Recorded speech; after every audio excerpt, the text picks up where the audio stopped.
Y'all bear with me here. I'm running into some technical issues. Apparently, you cannot stream to YouTube at 4K using the AV1 codec, or that's what my software is saying. So let me get back over to YouTube.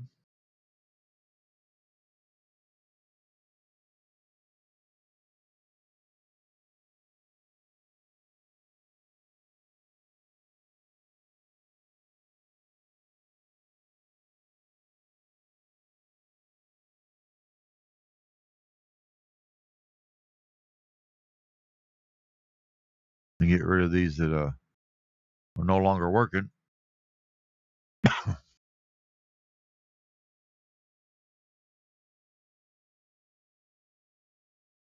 I need to figure out how to get into the API. I think I'll do it this way.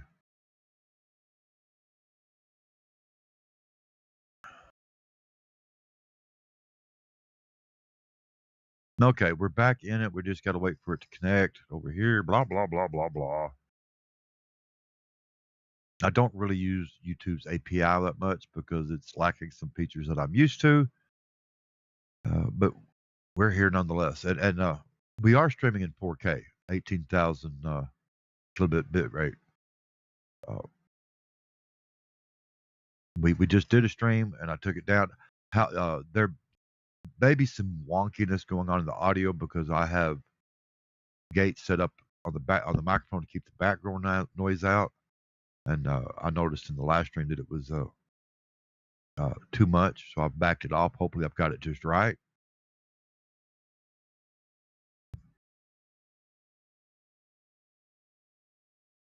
We've been using the ASRock Phantom Gaming ARC a770 16 gigabyte OC edition card now for several days. So I've been editing video with it, gaming and streaming with it, and for the most part, I have not had any problems. And what few problems I have had really is not the card's fault. We'll start with problem number one. Because of my noisy environment, I use NVIDIA's RTX broadcast to remove background noise. Because this is not an NVIDIA card, I cannot use that software. Problem number one. Problem number two is I normally use an Apollo Twin Duo to bring audio into my live streams. And for whatever reason, uh, Streamlabs and Expert Broadcaster and Livestream Studio, etc., while they see the interface and the system audio, it picks up the system audio just fine. It will not hear the microphone, and I don't understand why. Uh, but because I was using RTX Broadcast, it wasn't a problem because RTX Broadcast sees the interface and hears it just fine. And I would set the interface as my microphone in RTX Broadcast, and then in my streaming software, I would set the microphone source to RTX Broadcast.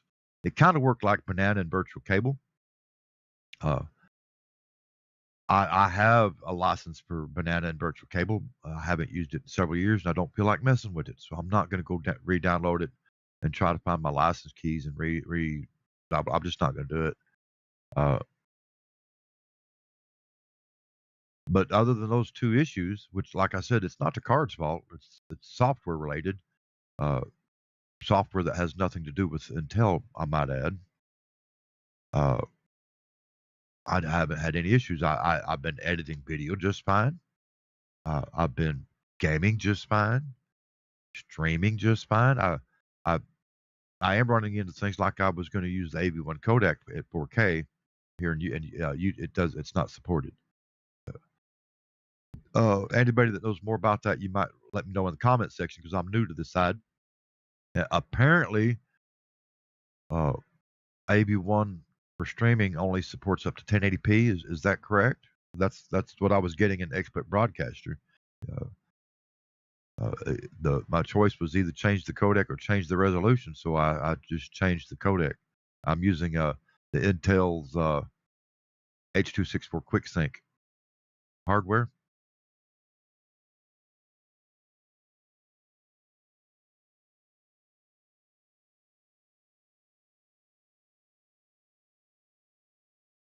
As you can see, I'm pushing the card pretty hard here at 4K. This brings me up to, well, y'all can't see it because I didn't switch over to it.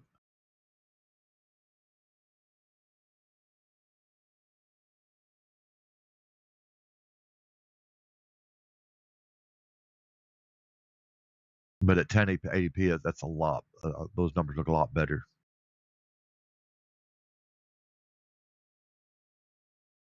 Which brings me to another subject that has come up here on YouTube. A few viewers are under this impression that if you're using an Intel CPU, that you can stream using the E cores, and that it doesn't cost anything in system resources to do that. Well, that's fundamentally untrue because any resource that's being used by an application will be basically unavailable to another application if it needs it at the same time. Uh, so everything has a cost. Uh, I'm guessing that they didn't mean E cores. I'm guessing that the two CPUs that they referenced have built-in, iGPUs, and that's what they were referring to. But I don't care if you're using a CPU or a GPU to stream with. It has a cost because I'm using the video card to stream. It still uses CPU resources to run the software and vice versa. If you pay attention and gaming and stuff, you know what I'm talking about. You know,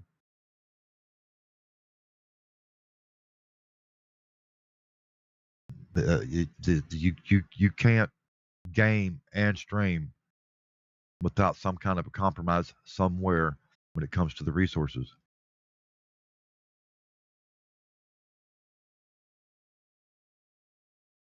In fact, I have a 6th gen Intel i7 6700 with 32 gigs RAM and a 2070 Super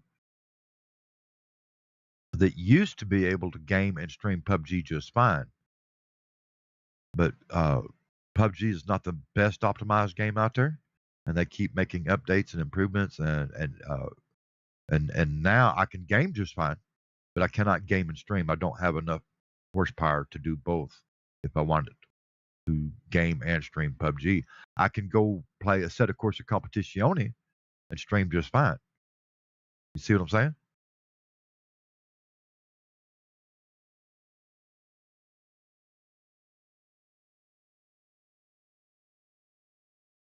But we're just testing the stream at 4K. We don't really have anything going on today. Uh, I will say I have been really impressed with this card at that price point. Uh, uh, we're not on Amazon today, so I can talk about it. Uh, that card retails is I think it was 329.99 on Newegg, and then it dropped down to 319. It's on sale, and then there is a promo code for another $10 off, which means it was $309 plus tax. In my case, it came out to $335.51, something like that. And the next comparable card was over $100 more, which places it smack dab in my good deal territory as far as bang for the buck. A lot of people are telling you to not get the 16 gigabyte version of the card, opt for the A750 instead, the 8 gigabyte card, or et cetera, et cetera, et cetera. Here's the thing: if you're paying attention to all the common consensus is more and more and more 8 gigabytes of VRAM is not going to be enough when playing games. So I think if you go with any 8 gigabyte card right now, I don't care. You're setting yourself up to have to replace that card sooner than later. How much sooner? I don't know. If I knew the answer to that, I would be rich. You know, so I understand that some people are on a tight budget. They can't just go buy what they want. I'm in the same boat. In order for me to pay for this card, I spent my grocery money, and I'll be eating beans and potatoes and ramen for the next month or two. I'll be doing without, trust me. It's not sponsored. But the reason I did it is because I build computers for people. I don't do it for a living, but I do it from time to time. I participate in a lot of groups and forums, and constantly they're asking me what I think of the Intel Arc, specifically the A770. And I've always said that if I was going to have to buy an Intel Arc, I would go with the 16 gigabyte version of the card, simply to because nothing's future proof, but to extend its use life as much as I could. Uh, but then I couldn't tell them what the real world performance was. And if you've went here on YouTube and you've watched all the benchmarks and all the testing, everybody has different numbers. The common consensus that they all have, though, is that with the driver updates, the performance has gotten better and better and better and better. And I was one of the few people that figured that would be a given because Intel actually has been around a long time and they have a lot of resources. They've got a long, well-established relationship with Microsoft. Uh, I just that was the one thing I didn't worry about. In my mind, I knew that the driver updates would probably fix a lot, and it has. What I am surprised about is how much I'm not actually missing that 3090 Ti. And for those of you that have never seen the stream, I'm not exaggerating. I mean, I honestly pulled a 3090 Ti out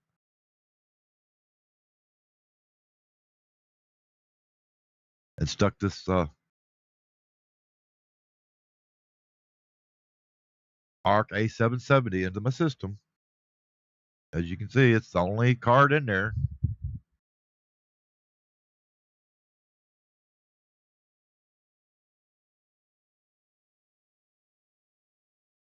And I'm surprised about how much I am not missing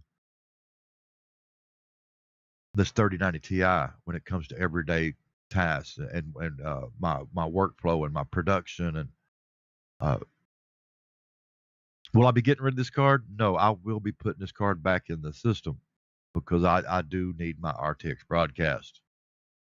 When am I going to put it in? I can't say.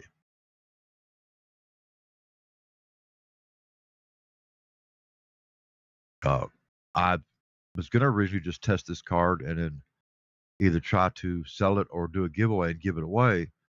But the more and more I use it, the more I'm trying to figure out how to come up with the budget to upgrade the old computer in the back, the one I was just talking about. Uh, because the next testing I'm going to be doing with this card is this has a 5900X and it supports resizable bar. I have resizable bar enabled, all that. So when I pull it out of here, I'm going to put it in the old system to see how much of a hit it takes without the resizable bar.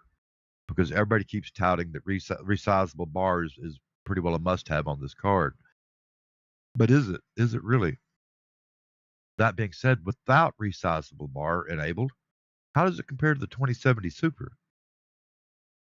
We'll find out.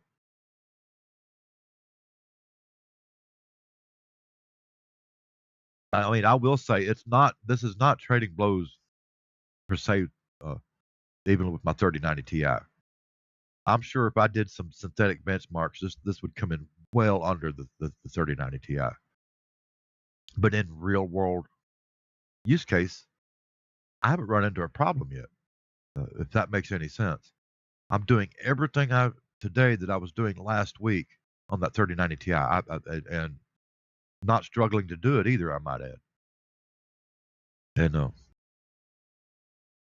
that real world use case, it goes back to why I decided to get the card and test it because, like we were talking about, all them graphs, they look good, uh, but they don't give you a real picture of how's it going to perform in the real world and in my use case, in my workflow. How's it gonna stack up? So that's why I did it because a lot of us don't play a lot of. different games. We play certain games. I set a course of Competizione, PUBG on PC. Don't get me wrong, I have Call of Duty. I have all of the Half-Life stuff, including CS:GO. Uh, I may try it and see because I've heard some reports about problems in CS:GO. I don't know. We're gonna find out because I haven't seen anything wrong. So we're gonna end this stream right here. We've been on here for 15 minutes. Uh, this is the live stream in 4K using the ASRock Phantom Gaming ARC A770 16 gigabyte OC edition card. Uh, I think even at full retail of $329, it would be a good deal at this point. I really do. Because the next comparable cards that I could find this week, you could add another $130 to the next lowest card, and that was the AMD. I've done forgot what it was, but it was a 16 gigabyte card, and it was $450 plus tax. So yeah, there's a difference there. Anyway, till next time, y'all stay safe everywhere around the world. We will be creating more content, and we will be talking about this card more as we go along. I was only going to test this for the week, but I think I'm just going to leave it in there a while and see how long I can go without that RTX broadcast and my Apollo Twin Duo. Because it's doing everything else wonderful. I could probably go download Banana and Virtual Cable and get the Apollo Twin routed into my software, but I just don't feel like messing with it, folks. So yeah, I do have a couple other audio interfaces.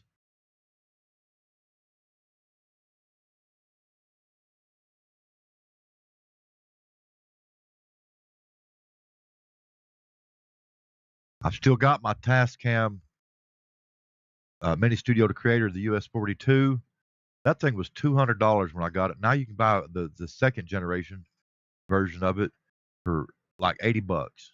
So it's like there's no sense me even trying to sell this. Uh, uh, it's basically brand new. It's in the box. I've got a Live Track L8 over here, back here behind me. You really can't see it. It's in the box that I've used in all my live streams for the last couple of years, ever since it came out. When it wasn't in use, I got lucky that none of this got stolen when I got robbed last year. But anyway, we're gonna get off here and figure. I may just hook this up and go with this. I don't know. Anyway, y'all stay safe. I'm out of here.